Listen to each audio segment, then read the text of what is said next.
Podcasts. Rob Sanders. Some would be entertained by it. Some would be horrified by KO Carolina Jackpot Hall. All would be interested in it. The Rob and KO Podcasts. Let's go. And welcome into the Rob and KO Podcast. My name is Rob Sanders, coming to you from Columbia, South Carolina. Some call it the armpit of the South. Some call it 100 miles from where you want to be. And then there are Gamecock fans who go into the middle of meth land here. They make and their some call it home. Yeah, some call it home. By the way, the gentleman speaking to you right there is the best damn Gamecock YouTuber on the planet. Ladies and gentlemen, welcome into the show. My podcast partner and not yours, Mr. Carolina Jackpot. He's just a common man, working hard with his hands. What's up, gang? How's everybody doing tonight? Happy Hump Day. Time to get after some college football picks against the spread. A little bit of discussion. I got some interesting stuff going on this weekend. I am looking forward to it. Fire from you, Jackpot. What's that? Game. I'm gonna need a little fire from you, Jackpot. This is game week. We've been waiting forever for this shit, and you need to show some damn. What did Will Muschamp call it? All gas, no brakes. You need to bring some fucking heat here, brother. Please don't mention his name. Go in there this weekend, and the Georgia State can't whip that ass. You need to slow down. You need to be on fire fucking screw them. Shut up. All right, we got 26 people in here watching. Now, give this thing a thumbs up. We moved this podcast back to 9 o'clock starting time so that we could avoid the Pigskin Pete live shows. Not that there's anything wrong with that, but I like to get as much people and participation in here to see everyone's stuff, so we changed our time here. Hey, nothing against Pigskin Pete, but does Pigskin Pete have a contest where you could win like $22,000 for a football season? Let me know. Like Pigskin. He has a show where they talk about ACC football on Monday night, so that's exciting. Good for him. Good for him. All right. Anyway, we're going to get into our picks in a moment. The Callaway's Pick'em Challenge, Callaway's Bar and Grill, Callaway'sBarandGrill.com. That is the website, ladies and gentlemen, where you can go and get yourself some good food up there for game day. You Georgia State fans that are coming to Columbia, hoping for a monumental upset, go to Callaway's while you're here. They'll be happy to make sure that you're fed good. So you can go to Williams-Brice and be in good spirits. So there's that. Callaway'sBarandGrill.com. They sponsor the Callaway's Pick'em Challenge, which we are going to pick games here tonight against the spread, ladies and gentlemen. Thanks to everybody who's gotten into the contest. Also, we have Dennis Wilson, DNC Trucking and Transport, who I spoke to earlier this afternoon. We have Fireside Chats with Uncle Jackpot. Jackpot, tell us a story, sir. Sucks to be a Gamecock. Sean Elliott, Georgia State coach, left Columbia to take a better job. We're truly a shithole. It sucks to be a Gamecock. Go Tigers. You left one piece out of it. Sean Elliott has more wins over Tennessee than Shane Beamer does. Yeah, well, program this evening. Yeah, that too. I can't remember that one, right? But that's a good one. That's a good one. All right. You got me. Hey. I got you. Oh, caught you red-handed. All right. Let's see what we got here. We're going to go ahead and get our picks out of the way. And then Harry Legg says GSU isn't coming to lay down. Hell, they might be coming to get their ass kicked, though. Jackpot's on. There you go. That's that fire I need, Jackpot. I need you to say things like the only way that Georgia State will win will have nothing to do with what they do. It'll only have to do with what the Gamecocks do. That's what I need to be hearing this evening, sir. Okay. Yeah. So with that, let's get our picks together here. As I'm sure my screen went blank on me there for a second. All right, let's see your share screen. All right, so where is it? There it is. All right, so here we go. The first game that we have on the schedule, Jackpot, is Army and Coastal Carolina. Coastal Carolina is at home. The bad boys from Conway complete with mullets and chewing tobacco and just about everything else, playing the clean-cut gentlemen from the Army that are going to go in the Army when they get out of going to school for Army. Coastal's a 3-point You favorite. don't Which way? say. Yeah.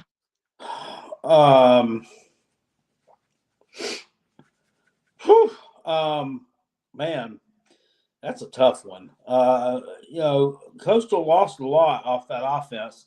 Still got old mullet boy back though.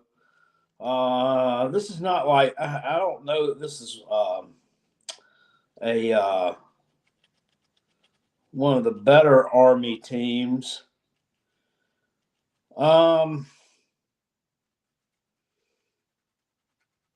Tough.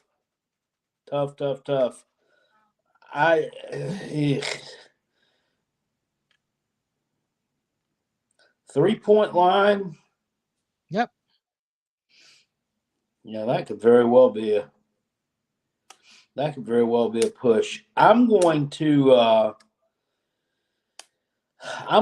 out on a limb here. I'm not confident about it at all, but I'm going to go on ahead. I was listening to someone on a podcast that does this for a living. I'm going to roll with Coastal Carolina.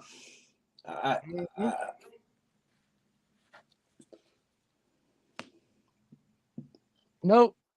The more and more I think about it, I appreciate the bad boys from Conway, but the young men from Army, the first game of the season, they always managed to catch someone early. In the first couple weeks, remember they went into Oklahoma, almost took out Oklahoma.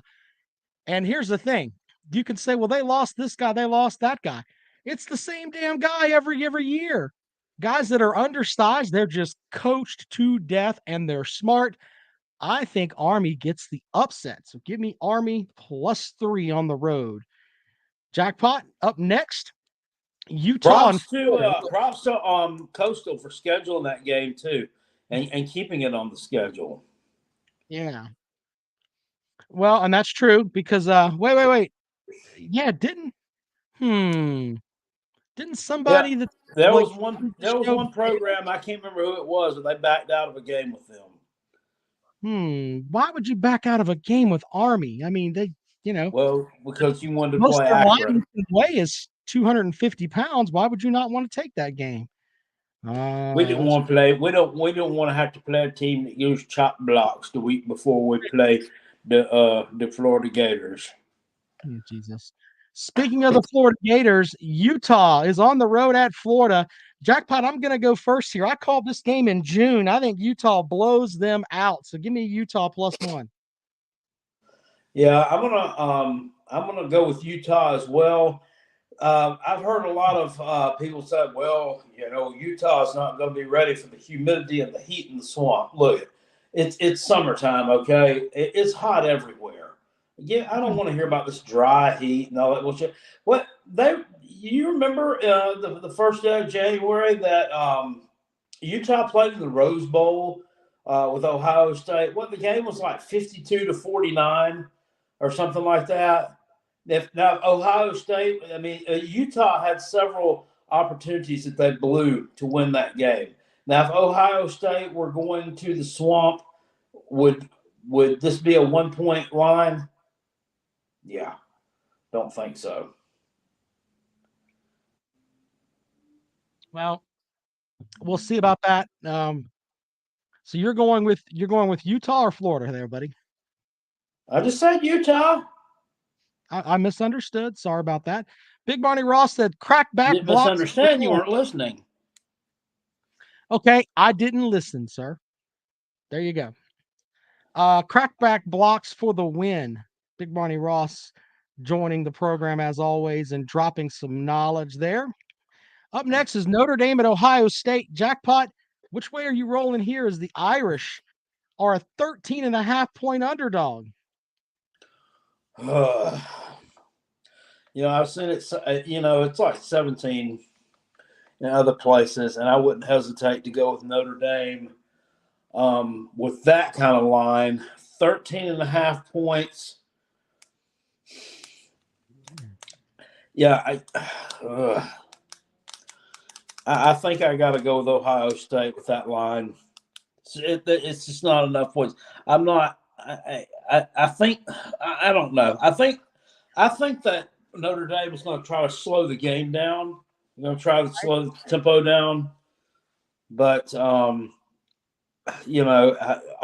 State just has so much hype around them this year. And then on top of that, they had kind of an embarrassing non-conference loss at home in week 2 last year, which while not playing the same team, I think they're going to be kind of looking out to avenge that one a little bit. I mean, these two are rivals, but they never play each other. I just think 13.5. I could see Ohio State winning it by 14 or 17. So go ahead and give me the Bucks. All right, The suck nuts. the suck nuts, exactly. Let me tell you a little story about a team named Ohio State from last season. Was it last season, Jackpot, where their defense was the shits for a while, even though they had like the absolute greatest offense and all that, with CJ Stroud and all that, but their defense kind of shit the bed with them. Wasn't it Oregon that went into Ohio State last year and beat that ass? And It Ohio did. State was a 16-point favorite.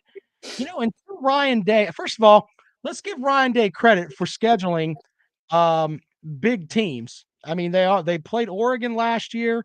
They've got Notre Dame this year. It's not like he's Florida and playing the shits, which is what Florida normally plays, or it's not like he's Tennessee and ducking Army. He's actually scheduling top 15 programs. Let's give him credit for that.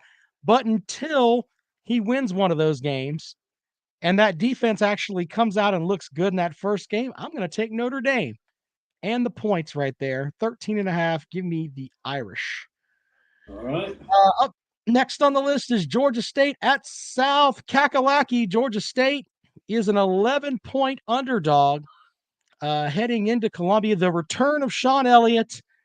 Man, you got to think, what would happen if Sean Elliott would have stayed? I mean, he's obviously shown he could be a pretty good coach at Georgia State. What would have happened if they said, you know what? We don't want a fucking 5-time loser and Will Muschamp. Let's just let the guy from Camden, which is right up the street from my house, let's let him coach at the school that wasn't far from where he grew up. No. We're going to go get Muschamp. That just shows you how morally bankrupt your program is down there. They definitely could have saved themselves a lot of money with that hire. They shit the bed is what they did. But anyway, Georgia State is an 11-point underdog there, Jackpot. I know that I'm pretty sure I know which way you're going, but what's your pick? Oh, I think you know where I'm going with that. That's not enough points. Let me go on ahead and roll with the Gamecocks. Look, I think that I think that offense might sputter a little bit out of the gate. Just everybody getting acclimated to what's going on, but up front, along both lines of scrimmage, I expect the Gamecocks to be solidly improved from what I've seen. And I just think they're going to wear Georgia State out. I think this game could be close into halftime and maybe into the third quarter. But after that, I kind of expect the Gamecocks to lean on them a little bit in the fourth quarter and cover. Maybe not by a lot, but they will. Yeah. Look. Oh, Harry Legg over there says the Panthers cover, but he can't tell you why. Well, here's the thing. The Panthers have a running back that will be playing for them from Gray Collegiate, which is right here in Columbia, who I've heard is an absolutely outstanding running back as a freshman. He may be able to surprise some folks out there, but the Georgia State secondary is trash. And I'm not saying South Carolina's offense is going to be galactically good, but this game reminds me of the ECU game last year, where South Carolina's just got too much talent, and I think they're going to roll and win by about 17 points. So give me South Carolina minus 11. LSU and Florida State. Jamias Williams is running back for Georgia State as well. Right. Yeah, I forgot to mention that. Old Mighty Mouse. He's the RB2. for Georgia State, which, I mean, he did pretty well last year. I think he rushed for about 600 yards, about 5 touchdowns. That guy was, I mean, he was a good guy. I mean, I liked him. He was just out of fucking position at South Carolina. I mean, But he's also, and let's just be fair. I call him Mighty Mouse, but the reality is he's about 5'5". Now he's quicker than I'll get out, but he looks like if he, got barely popped, that he might break into about 18,000 pieces. well, he was out of position at South Carolina. I mean, Will Muschamp had him back there playing corner. I mean, that guy's like 5'6", 5'7". I mean, unless he could have had a vertical jump of about 60 inches, I mean, he wasn't going to be able to match up with those SEC receivers. He just couldn't do it.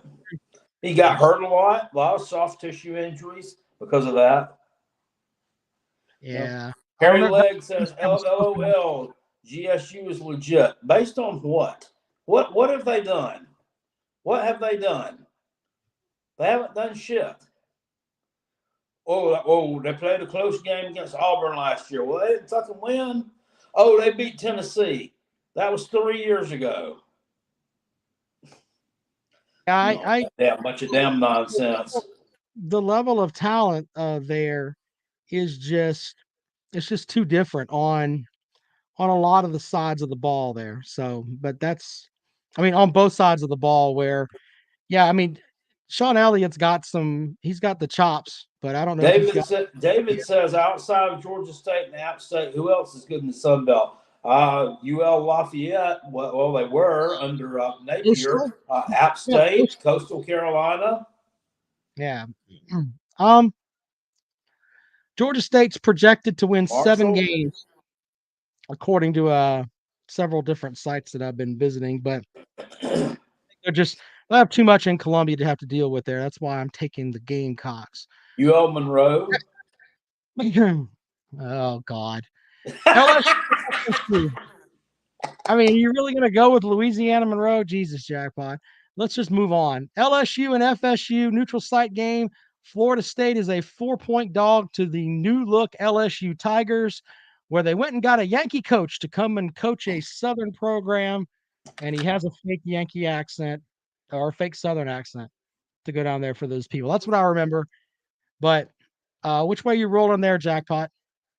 LSU, easy money. That's the easiest one of the night for me. I mean, it's a home game. I mean, it's a home game for them. It's in the Superdome, right? I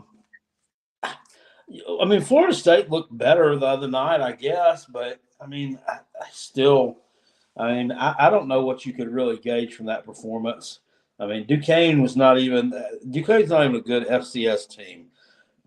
So it's just like it was basically like a spring game scrimmage thing. It was all kind of weather issues there. I'm not buying them.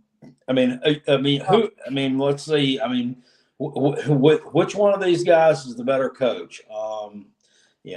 I'm solidly in the camp of the LSU Tigers there. I think they win by double digits.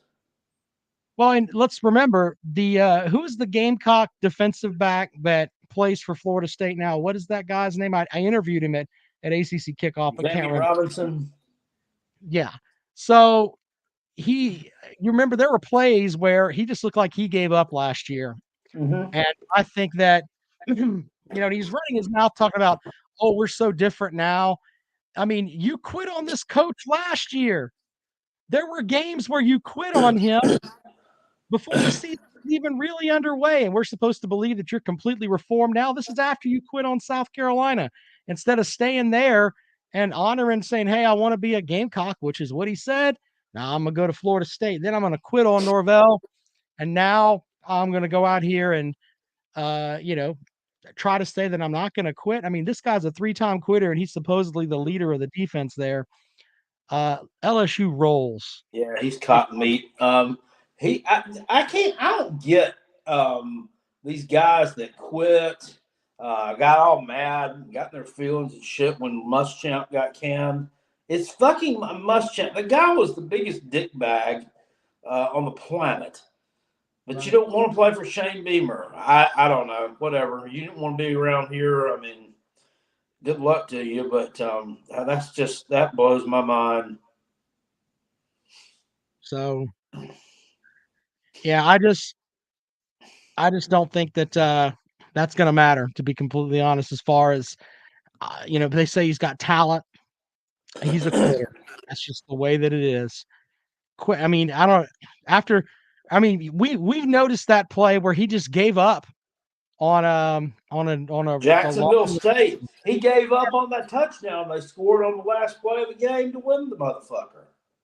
and he had a legit chance to make that tackle, and just said, "Well, fuck it." So anyway, next matchup is Clemson and Georgia Tech. Jackpot, the Tigers, your favorite team, are a 21.5-point favorite on the road at Tech. Which way you rolling there?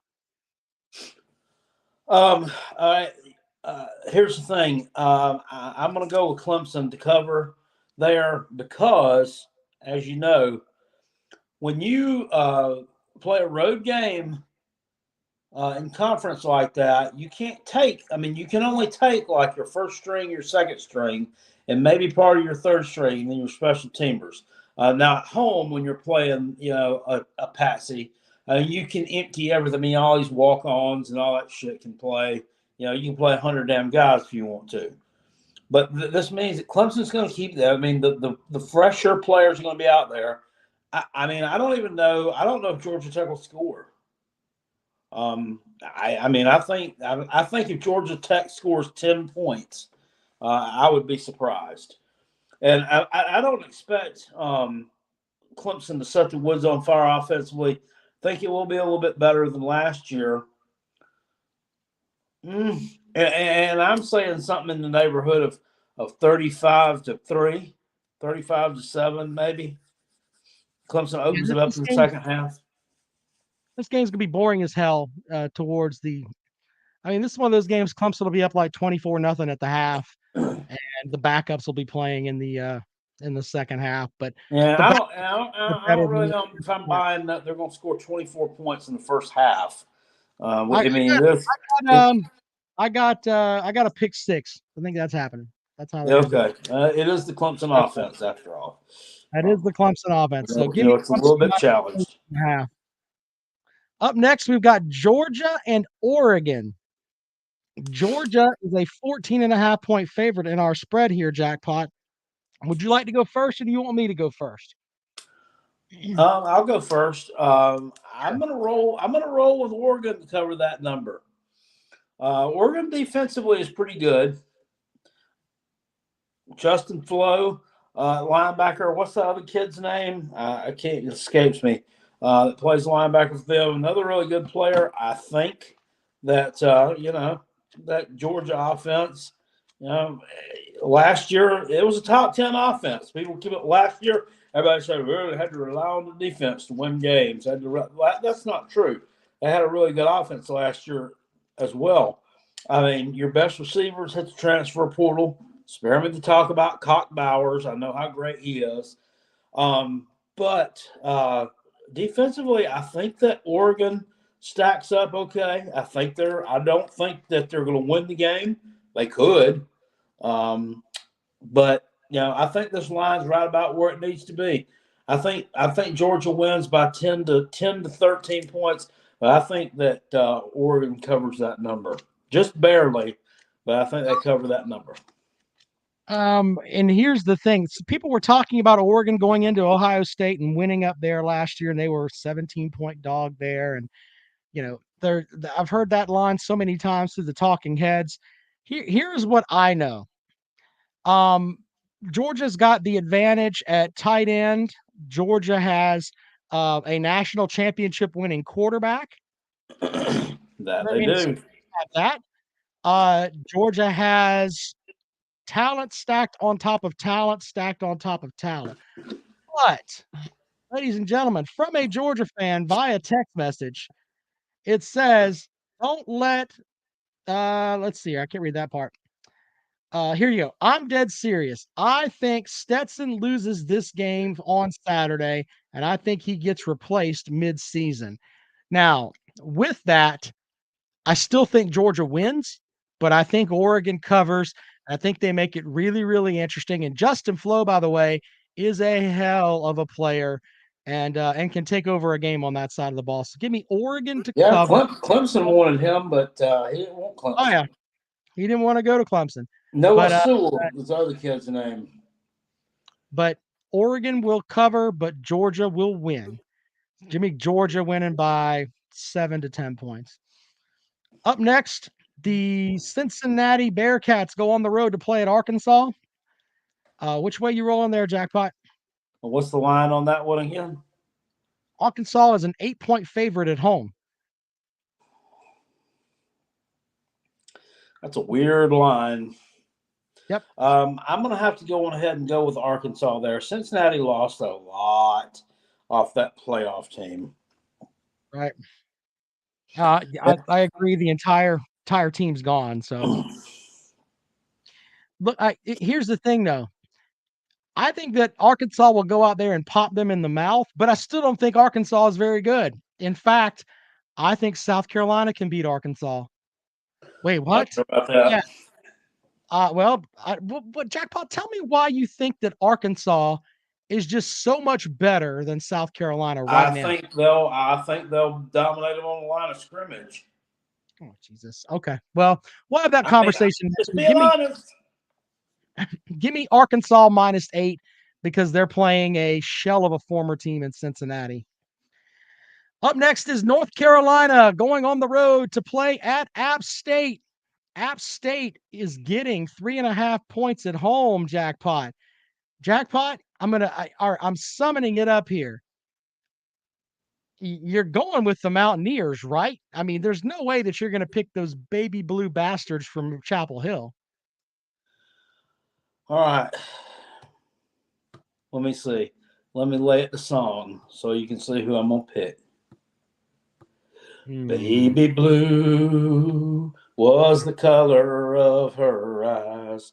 Baby blue. Look, I firmly believe that you can't judge a team by how they looked the week before. I don't think North Carolina is as bad as they looked the week before. I think Drake May is going to be a decent quarterback for him. Might even be special. App State, look, they've lost a lot defensively. Only got 4 starters returning this year. I think in UNC scrapes by here. I think they win by about a touchdown. But there's also a little bit of a revenge factor here. They dropped the game to App State a couple of years ago at home. So a little bit of a revenge spot, a little bit back in Smack Brown's first year back. So let me go on ahead and take UNC here. Yeah, Jackpot can take whoever he wants, but I'm going with the Mountaineers because North Carolina is a cheating ass program, and it's betting with my heart here.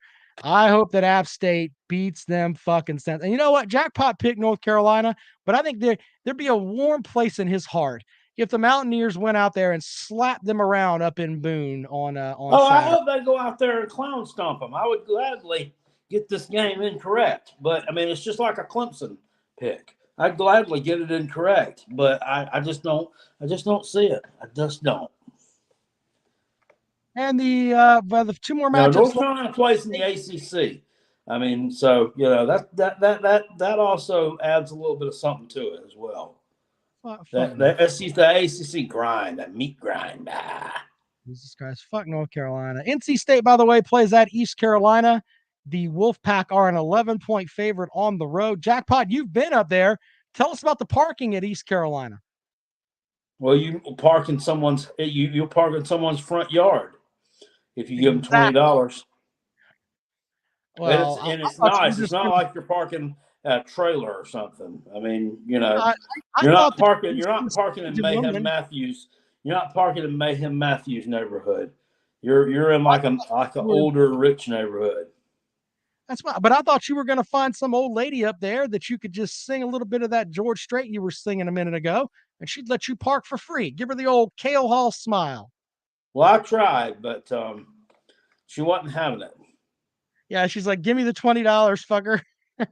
She's like, "Man, that sounds good. Where's my money? Where's my money? All right. NC State's got tons of talent coming back. I'm not too sure on East Carolina. The more and more I looked at that matchup, it's a lot of points. And I started to think about it, and I've weighed back and forth on this a good bit.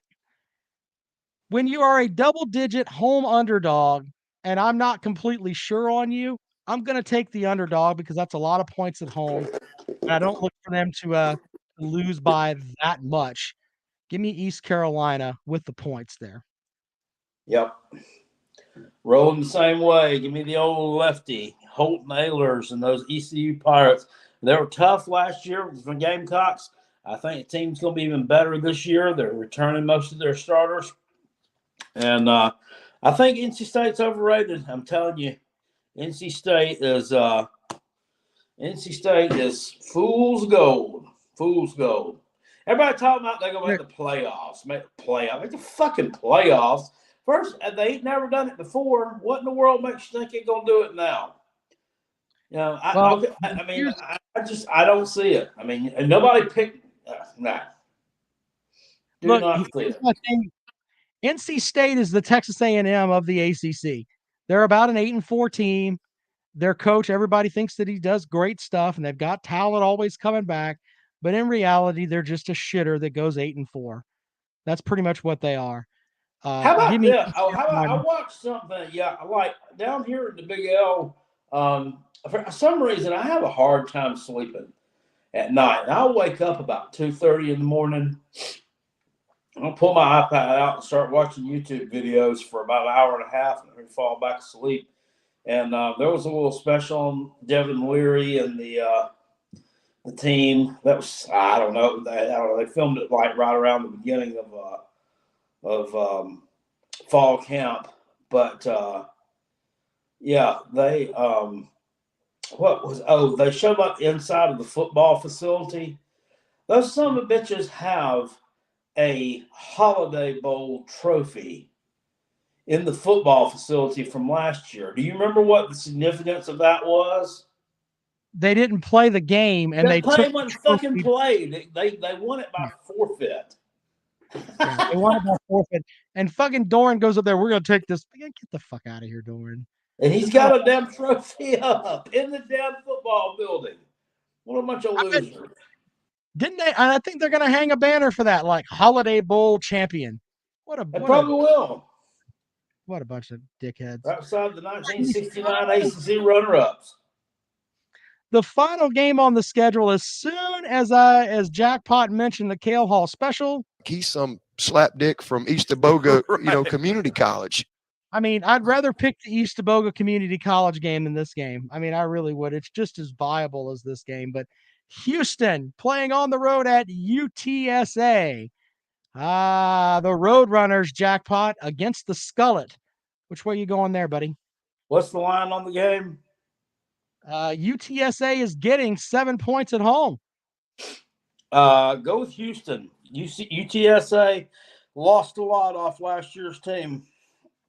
They were really good last year, too. Really good. But they lost Sincere McCormick. They're just not the same team they were. Got a good coach there, Jeff Traylor. I think they'll bounce back. But Houston is very good. Houston was a 2-loss team last year. And, kind of lost the AAC championship there to Cincinnati. But, they were really dominant. They blew out a lot of teams last year. I think they blow the Roadrunners off the map here. I'm in the camp of I once again with everyone that's gone. Yeah, Skullet. Yeah, Brock Lee says the Kale Hall special is legit. Exactly. This is a good game. I mean, you're acting like I picked the damn UMass Tulane game. Some doo-doo machine. Well, that's because you were in a good mood. By week 3, you'll be pissed off because your picks are going correct, and we'll have to pick damn, I don't know, the North Carolina school for whatever against the cosmetology school. That'll be one of the matchups there. Well, then I guess you better hope my picks start going well then. Oh, well, fair enough on that. All right, there's my pick. I've got Houston. Give me the Skullet. Jackpot, we are going to take calls now because I'm going to answer the phone here as soon as my picks go through. There you go. As you see, my picks have been submitted. And now we will take calls. The number to dial is 803-470-2905. If you want to lay something off your chest here, if you want to put your team over. Now, remember, if you put your team over on Wednesday and your team shits the bed on Saturday, then you better show back up on Sunday or we're going to mock you until the end of time. But we're taking calls right now, 803-470-2905, 803-470-2905. That is the number to dial if you'd like to join us here on the program this evening. There is the bouncing ball, so you guys can see the number there because some of you may be hammered watching this show, and you've got to be able to articulate and punch in the number in the phone and all of that. I wish I were hammered right now, but I can't do that. Not during the week. Well, brother, we're 3 days away. Have you decided if you are going to go home or if you're going to stay at the den of sin and watch football? Which one are you going to do? No, I'm going home. I'm going home. Everybody join me. We'll be watching this. We'll be live streaming the game Saturday night. There you go. But Jackpot will be. You're doing a live stream Saturday night. We're on that ESPN. We're on that government cheese ESPN plan that night. ESPN Plus or some bullshit such as that. ESPN. No one gives a fuck. Yeah, pretty much. Yeah, the one with the damn women announcers on it. Fucking A. Yeah. All right. Welcome to the program. Good evening. Well, Bobby Durkin's here. Hey. Giant cock. What you got? Just kidding. Sorry, it's the biscuit. Hey, biscuit. Didn't mean to disappoint you guys. No, I've got a call. Unfortunately, yeah, biscuit. Damn it. Hold on. Find a therapist who can help you. I hope you die of ass cancer. Yeah, fair enough. Damn it, biscuit. Don't do that to us. Some reverb here. Is that you? What you got, man? Yeah, go ahead, buddy. What you got? So I've got to throw Jackpot and maybe some South Carolina fans under the bus a little bit. All week long, I've been hearing this outrage over, what is it, Commander Cock or Cock Commander or whatever? Oh, isn't this the same university that for years, no, decades has been celebrating the perversion of their mascot slang on everything? I mean, you can't go anywhere without saying cocks on hats, cock tattoos and everything. And suddenly Cock Commander is going too far. They're too classy for Cock Commander.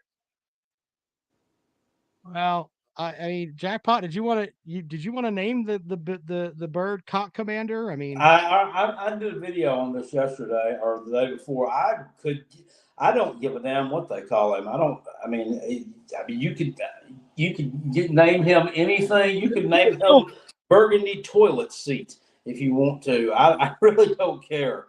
I honestly, I don't even pay attention. I don't even pay attention to the fact that they have a live rooster there. Cocky is the mascot in my eyes. It's cocky and nothing else. Just the hell with that damn thing. I mean, it's just something else to take care of.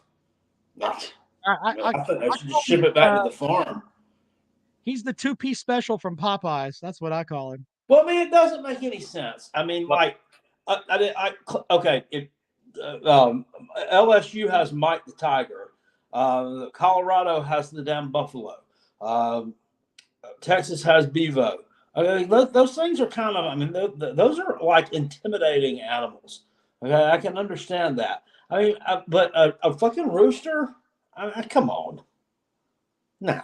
Yeah, but my point is that for years and years and years, they like South Carolina fans have celebrated the double entendre of the double meaning of the word cock. I mean, it's like all over. It's like shock value stuff. Then suddenly Cock Commander comes out and they're like, we're too classy. We're too classy for Cock Commander. That's what kills me. That's what makes me laugh. I don't get it. Now, I don't know. I've never thought about that when I was yelling "Go Cox." I don't know. I mean, it is kind of weird. You go to a game. You're the Gamecocks. They shortened it to a word that has a double meaning.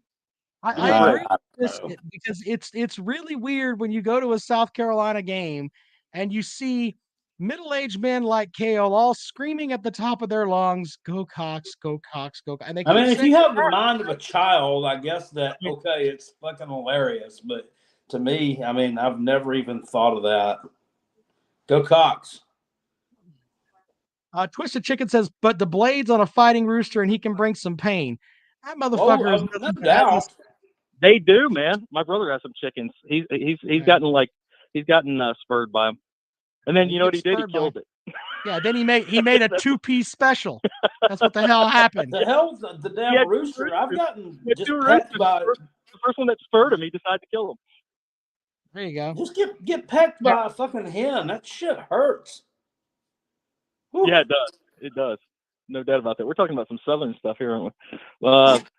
But anyway, in regards to the other thing, in response to Jackpot, you've been saying all week how you don't understand why Clemson is has the fourth best odds to win the national title. No, I don't you understand. Why? This is a team. Okay, so this is a team that's won 2 national titles in 6 years. They won 10 games last year, only lost 3. And I know it wasn't the best year. It wasn't a great 10-3, but nonetheless, they returned arguably the best defense in the country. And it had injuries last year. You know, Brazil's back, and who was the other big timer that they lost early in the season is back. If they fix it just slightly, if they fix their offensive line and their quarterback plays halfway decent, they're going to win the ACC. Now, I agree that those are a lot of ifs. I mean, you know, that offense looked so bad last year. I don't see how it's national championship caliber. I just don't. Defense, I don't see how they go for good. Defensively, I mean, they're awesome, but you know, offensively, not so much. And then you got to look the guy that the quarterback coach who failed to really develop the ukulele is now your offensive coordinator, and he's an average ass offensive coordinator. So that's something else. We'll see. We'll see. I would be. Here's the thing. I would be far more shocked if their defense weren't good than finding out that their offense is actually good. If that makes sense. Like I don't think there's any doubt that their defense is going to be really, really good, top 3 level defense this year. There's not a high risk there that they're going to suddenly fall off the map. That wins them 10 games right there. Yeah, I mean, and the people that are saying that, their defense is going to go. The defense is going to go to shit because Brent Venables is in there. No, I mean, not this year. It's not anyway. I mean, there's too much talent over there for that to happen. I mean, it doesn't really matter. I mean, it's all right. They can coach themselves almost. Yep. So, yeah, you're pissing when you say those things. You're pissing off Bobby Durkins. Well, I wouldn't want to do that. So I guess I better. I guess I better reevaluate what I'm saying, because that is the last person in the world that I want to get on the wrong side of. All right, hey Biscuit, thanks for calling, buddy. We appreciate it. No problem. See you later. All right, there you go. Biscuit joining the program. Biscuit defended programs that aren't his. But no one's calling up touting their team yet. Leonard is not even talking about his team. He's just saying that Rattler is going to throw 4 picks on Saturday. Who's going to pick him off? Well, this is a real question for you here. I've seen more Tennessee fans that have been talking shit about Spencer Rattler than any other program in the country. Either there's one of 2 things. Either A, they're jealous as fuck because he's an actual quarterback and not a system quarterback like Hendon Hooker, or B, they're scared to death. It's one or the other. I mean, it really, really is. And they're just hoping for failure from this guy. Are you seeing the same thing that I am? Yeah, these motherfuckers are also they're sitting here telling you that Brew McCoy is going to go out there and be their number 2 receiver. He's eligible to play now. Has this guy ever has he seen a down of football since he's been in college? I've never heard of her. No, dude, he was like the number 1 or number 2 wide receiver recruit in the class of fucking 2019. 2019, I think this was how it went. Committed to USC, then he flipped his commitment and transferred. No, he was at USC as a freshman, transferred to Texas, stayed there for like 3 weeks, didn't like it, transferred back to USC. I think he lost lost year of eligibility there or something. And I'm not sure what happened at USC. I mean, he's been injured, everything in the damn world. Somehow or another, he hits the transfer portal. He winds up in Rocky Flop. And I think there were like questions as whether he was eligible. There's been all kind of damn shit surrounding him. And now this week he was finally cleared to play. I think he goes out there and lays a gigantic turd burger. I mean, I don't even know the guy. I mean, I have not seen where he's even seen a snap of action in college. Maybe I'm wrong. Maybe he played some during the COVID year because it's a COVID year for somebody, but I don't know. It's just I've seen a lot of that from Tennessee fans, and they think we're just ripping them. But I've just seen a lot of that. It's like they're scared to death of Spencer Rattler. They really are. Welcome to the program. Good evening. Hey, it's Chris from Georgia. Hey, what's up, buddy? So, if you go back and look, you guys want to talk about Brew McCoy, see if he's going to do anything or not. This offense it makes wide receivers good, like it just does. If you go look stop 1 second. Tillman, Stop. rival two-star. Stop. Go look what he did before this year. Stop. I was going to tell you, you're exactly right. Lots of guys that don't really have talent end up looking like world beaters in this offense because of the gimmick portion of it. You're absolutely right, sir. Continue. I mean, you can claim that. You can claim they don't have talent. I mean, they're getting drafted 3rd round, like Velus Jones, who didn't do anything before this year. I mean, if you actually throw the ball, some schools are scared to throw the ball. I think everybody's excited for Spencer Rattler, but I really don't think Satterfield's going to let him throw the ball because he's scared to death.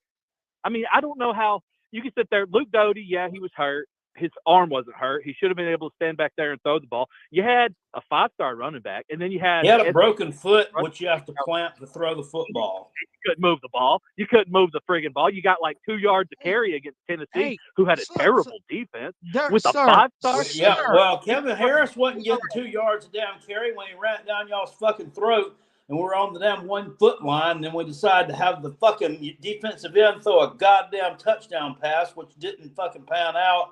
Then y'all flipped the field, rode that to the damn victory. That play right there defined that damn game. That's where we lost the fucking game right there. Go look at the stats. We didn't have a person break 4 yards to carry against us until Alabama. But SEC leading rusher Tyler Beatty didn't break 4 yards to carry. Didn't break 100 yards. Look, you got all these running backs and all these defensive linemen that are 5-stars. You can't do nothing with them. But, oh, no, now we recruiting good. We finally going to do something with these 5-stars. No, you ain't. No, you ain't. Well, I tell you what we're not going to do is lose to Purdue. No, lose to Purdue. Purdue would smoke the shit out of you, bro. They would Purdue beat Iowa. Purdue beat Michigan State. Oh, I mean, a bunch of slow white guys. Wow. For nothing. That's awesome. They Purdue just scored again. And you're going to come out here and claim that you would beat them? Purdue just scored You again. would beat them? Oh. We beat them like a drum. We would beat them like that drum they wheel out on the field. ECU, 6-7 win ECU by 3 points. ECU is tough at home. I don't know if you've heard that or not. They just scored again. You can't beat a Power 5 team with a winning record. Purdue scored again. You won't. Purdue scored again. I guarantee you won't do it this year. Oh, and look at Purdue scored again. Look at Cal just sucking on South Carolina's cock. I love Clemson, but I also love South Carolina if it fucks over Tennessee. It's the saddest shit I've ever seen, dude. It's the saddest shit I've ever seen. Let's listen to me for a second, sir. The only thing that I know for certain about you is that you at one time probably lived in Tennessee. You're still a Tennessee fan, but you went to Georgia. You left the state. That's the same thing that's happened with a lot of other people that were actually born in Tennessee and said, you know what? Fuck it. We're leaving. The Queen of Soul, she left. Elvis Presley died in Tennessee. Martin Luther King was shot in Tennessee.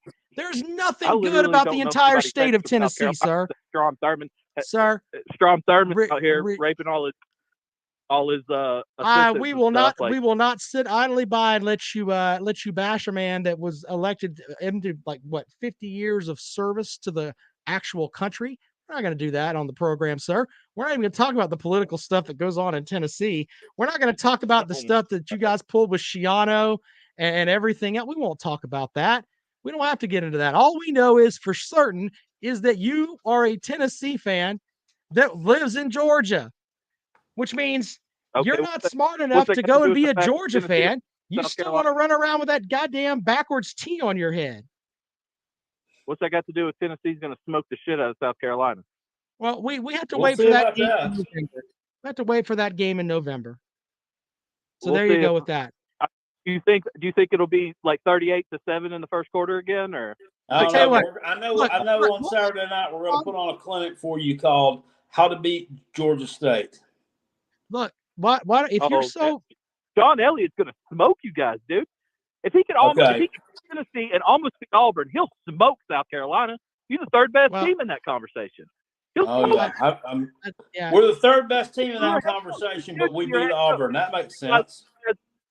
You guys hired a last name. You know what? We hired a last name once too back in 2010. We hired Derek Gouldy because we thought, oh, he'd be just like his dad. He might win a national championship. You can't even hire the son of a national championship winning coach. The son of a bitch was a goddamn assistant coach for 20 fucking years. He coached at fucking Tennessee. He's been all over the goddamn country. He coached at a fucking Kirby Smart. He coached at like Lincoln Riley. Everybody else. You don't know what the fuck you're talking about, you stupid son of a bitch. Derek Dooley coached with Nick Saban, bro. I don't give a fuck. Nick Saban wasn't Nick Saban then. Go to hell. Coach with Nick Saban, dude. That's better coach with Kirby I'm not Smart. the only one that can come unhinged. Look, Jackpot, do not get your blood pressure up over a guy who fucking left the state and still fucking maybe he went to Georgia because he could get fluoride there because no one else in that state has fucking fluoride for their teeth up there. Well, I don't think they have it in either place, but Isn't Jackpot? He's been supposed to Hold on, in North Carolina. let me hold on a second. Let me address these people over here. There are people that are saying that this is a Tennessee hate show. No, it's not. You're not relevant enough for anyone to hate you. You are a fucking shithole. he's the one who called in here running that pecker liquor. The fact that we actually talk about your piece of shit program. Because he got upset because I said I didn't know what Roy had done with his I've had career. enough of him babbling. The fact that we actually mentioned your piece of shit program over here, where you're just slightly better than fucking Vanderbilt, that should be something that's good for you. Generally, the only time anybody talks about your program is at the damn Klan meetings up there. So you're getting some actual coverage that's outside of the state, which is good for you. That's our good deed, sir, is that we talk about your piece of shit program.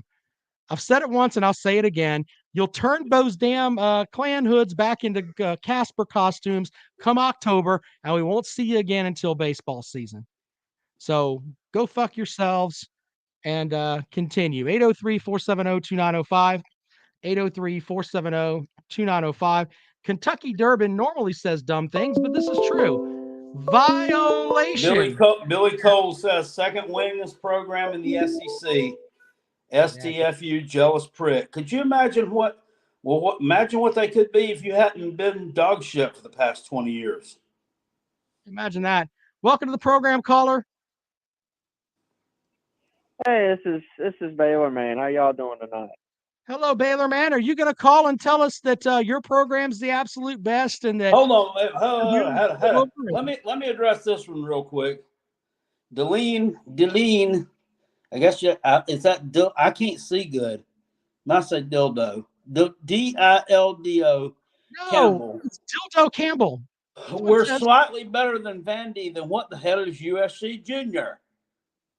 I don't know. I don't really study up on the West Coast USC.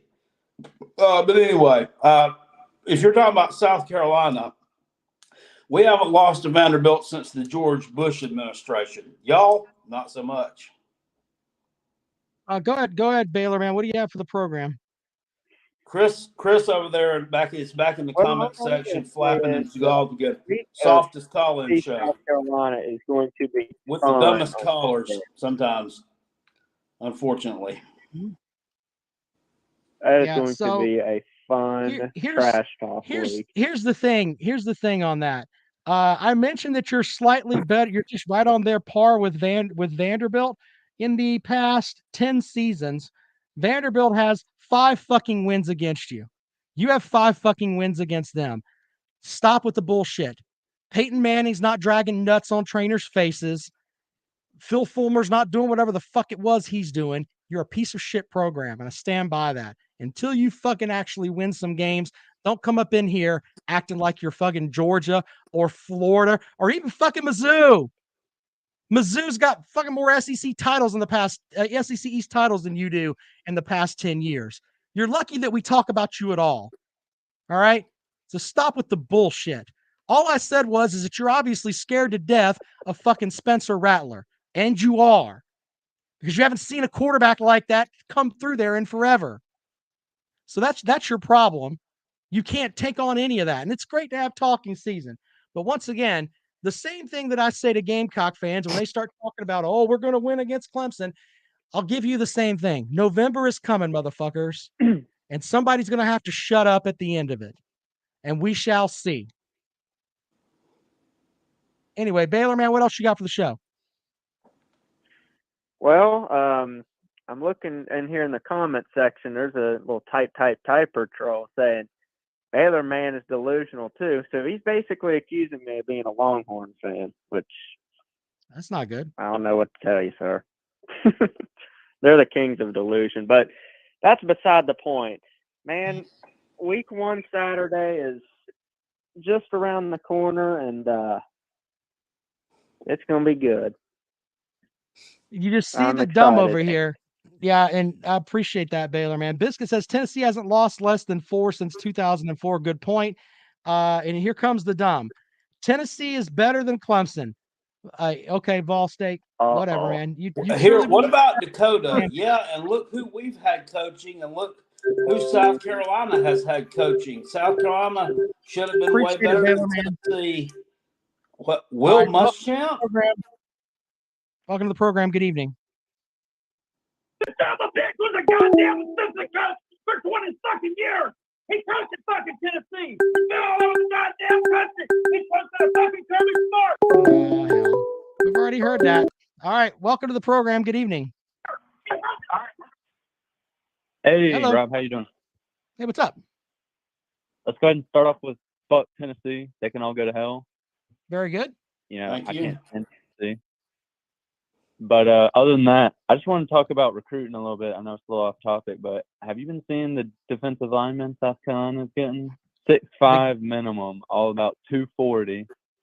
All 4 stars beating out Ohio State, about to beat LSU. Well, I have to give credit.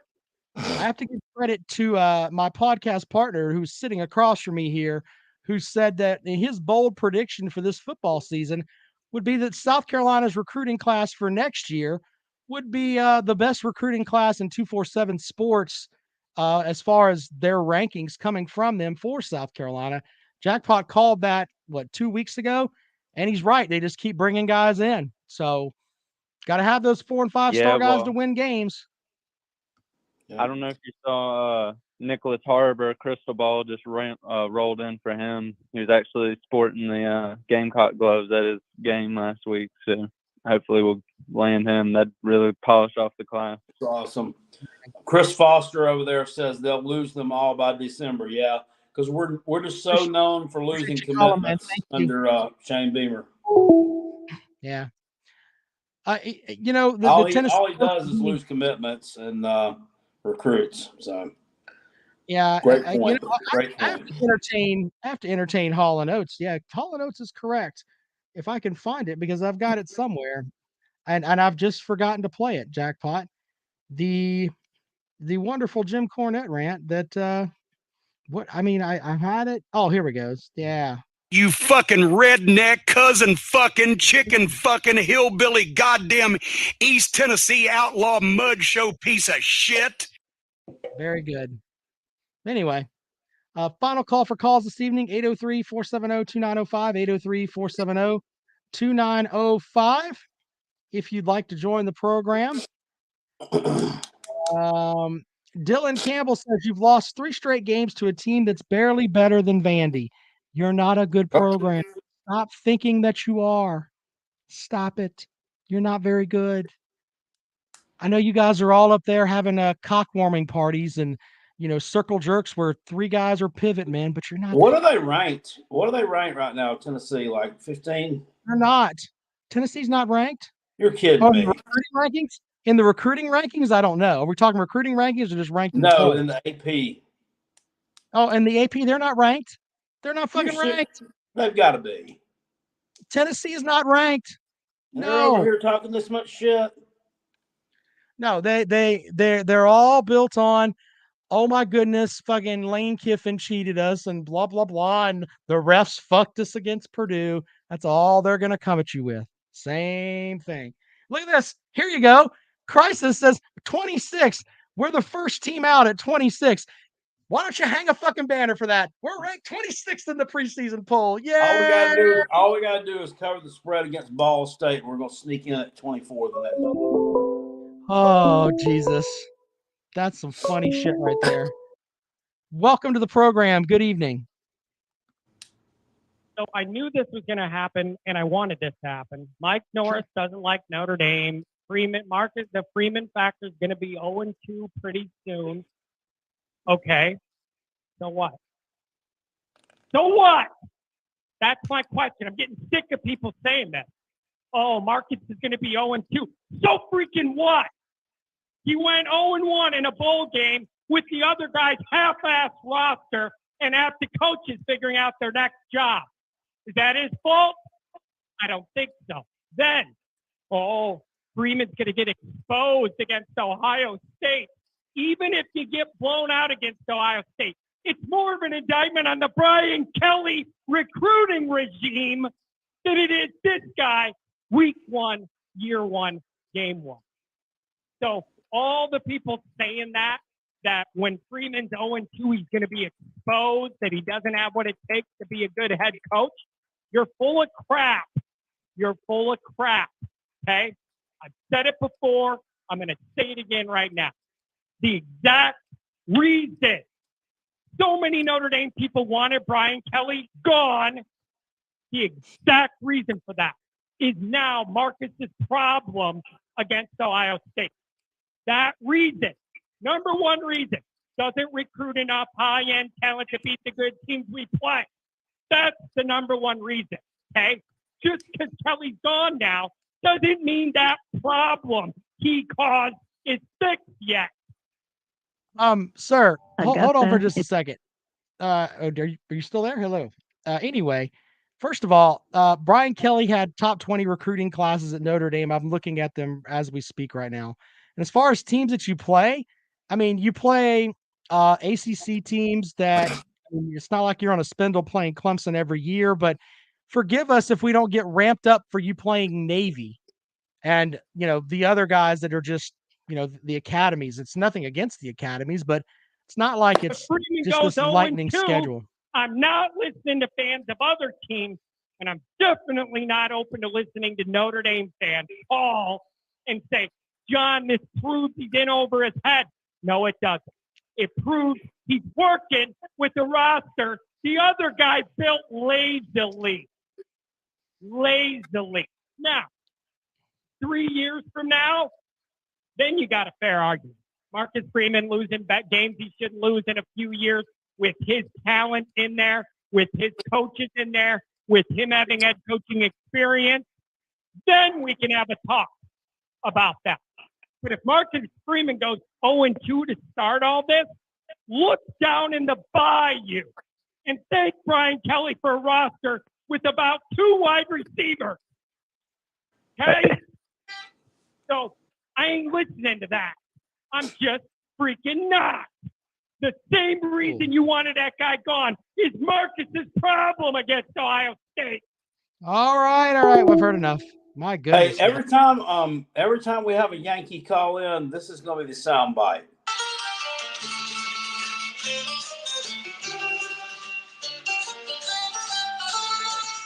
I think that works. Yeah, what a mess. Some people are saying that's a recording. Well, hey, if it's a recording, have at it. I mean, whatever. Some of what he said was bullshit, by the way. I mean, Brian Kelly was looked upon as like a good coach for a long time. So there's that. All right, let's go back out to the phones. Welcome into the program. Good evening. Hello. Hey. Hi. It's your dime. Spill it. Hey, This how is y'all a doing? giant cock. What do you got for the program, man?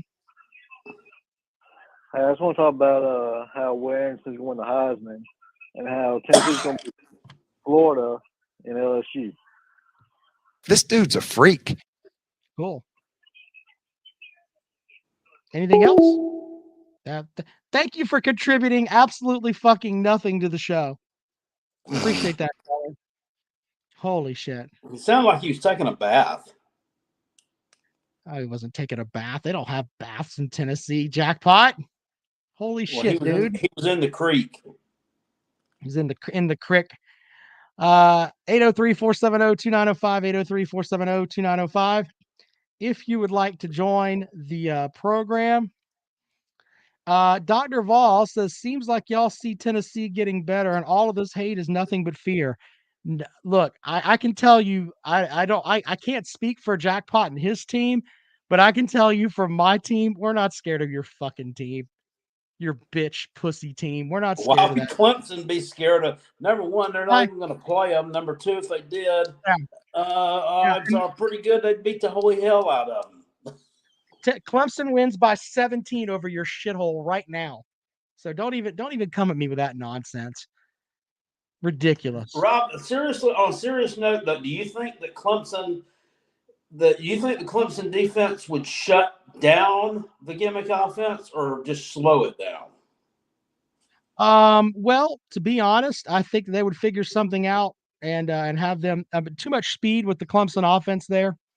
And I got to read Dakota's super chat. I didn't see it. Jackpot, are you excited about the SC New Light show?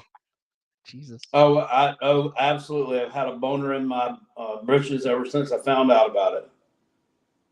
That won't go down until Saturday night. So yeah.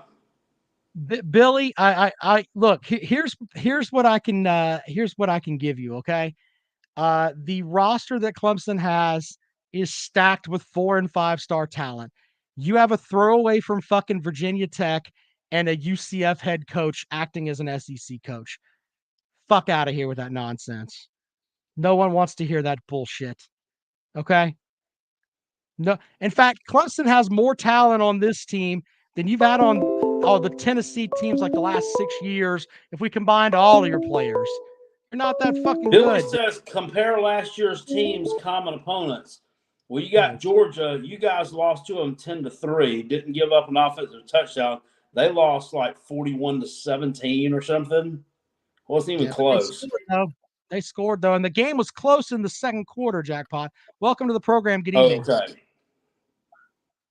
Yes, I don't care right now. Where's going to Heisman and Georgia and Tennessee going to beat the crap out of South Carolina, Florida, and LSU. Cool, man. Okay. I mean, whatever you got to go with here. 803-470-2905, 803-470-2905. Check common opponents from last year. Okay, well, if we're going by common opponents from last year, let's see here. You beat us worse than they did. Yeah. I mean, South Carolina didn't score a point on Clemson, but, you know. I can't. Can you believe that we sacked Hendon Hooker 6 times last year? I couldn't believe that. Well, and see that were plays where the gimmick offense didn't work. They couldn't get up there and just try to run plays when your guys were out of sync. You know, which is basically what it is. Which they have no offensive line, so that's what they have to do. That's why you sacked him 6 fucking times. So there's that too. All right, 803-470-2905. Couple more minutes for calls here. 803-470-2905. Chris Foster says maybe our coach should have been sucking UGA off after game, stroking his bald spot like Beamer.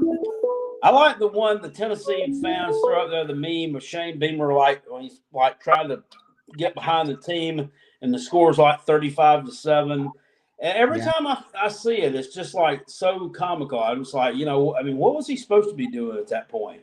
I mean, what would you have rather seen him doing? Sitting on the edge of the bench, sucking his thumb, crying, worried about getting fired. I mean, welcome to the program. Good evening. Hey. Hi. Go dog. Well, okay, there you go. Anything else? I love watching your show. Well, thank you for that, caller. You have a good evening. You're welcome. All right. The Mad Tea Sipper says, I think Carolina Jackpot has gotten fatter since last season. I have. I put on some pounds right here. I've been doing a lot of eating out since I've been working on the road, and I put on about 30 pounds. I'm so obese.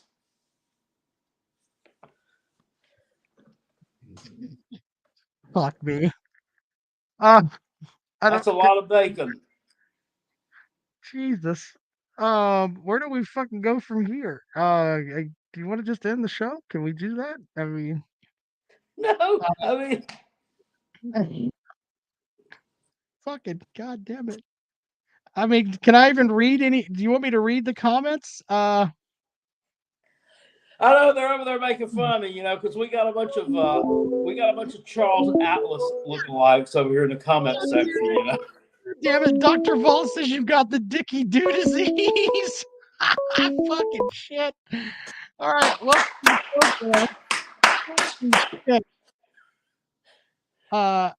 yeah. The tank top is tough to pull off tastefully.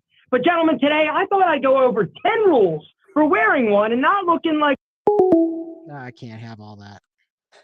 I look like Mama June before she had the surgery, except hairier.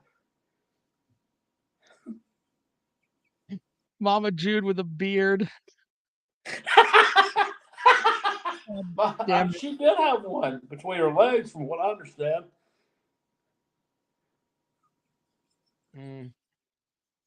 I'll tell you wouldn't hit that. Fuck no, I wouldn't touch that. You out of your goddamn mind? The Mad Tea Sipper says, "No way, you're better. You're way better looking than Mama June." Well, God damn it. Oh my God. Daddy-O said she had a beard before. I have to give credit to Dr. Vol saying you had Dicky Doo disease. Jesus. Oh my God. Wow. Oh my goodness. All right. 803-470-2905. We'll take calls for a few more minutes before we get out of here. Games are this weekend, ladies and gentlemen. If you need to make sure that you have your fucking picks into the damn system, don't be messaging me at 2:00 on Saturday saying, "Oh, I don't know if I put my picks in or not." You should know before then. If you submit picks after me, your picks won't count. Would you read the Leonard Sarasota comment? Yes. Was this something? Okay. Barney Ross says I'm blind. That's funny. Hold on, I'm looking. Cocky Boo Boo, is that what you're saying? No, he said looks like Jackpot ate Shane Bieber. Oh my God. Man, damn it. Billy asked, where did we go on Utah and Florida? It's killing me, man. We both Utah. That's not nice, Biscuit. Ask if you swallowed a recruit. Damn it.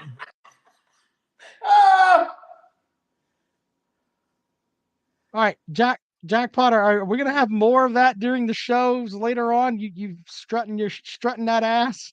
Is that what we're gonna have? Oh no. I'm sorry. Jesus, man. There's first of all right. I know some of y'all are in here having Julian, fun. so all that laughing is the Y'all are most just extra. Motherfucker, I work circles around your goofy ass. In fact, you probably don't even have a damn job. oh my god. Daddy-O says, I hope Jackpot ain't got a piss test tomorrow. I don't Jackpot doesn't do drugs. He's high on life. Exactly. I'm high on JC, brother. Brock. All right, I got Brock's comment is top notch. If my gut's telling me was a person, fuck you, Brock. God damn it. Shit. Mad T Sippers, I'm gonna change Carolina Jackpot's name to Carolina Flapjack. Okay. All right, final call for calls 803-470-2905, 803-470-2905. Jackpot's not high. No. West Virginia Pitt tomorrow, Jackpot. Who you got?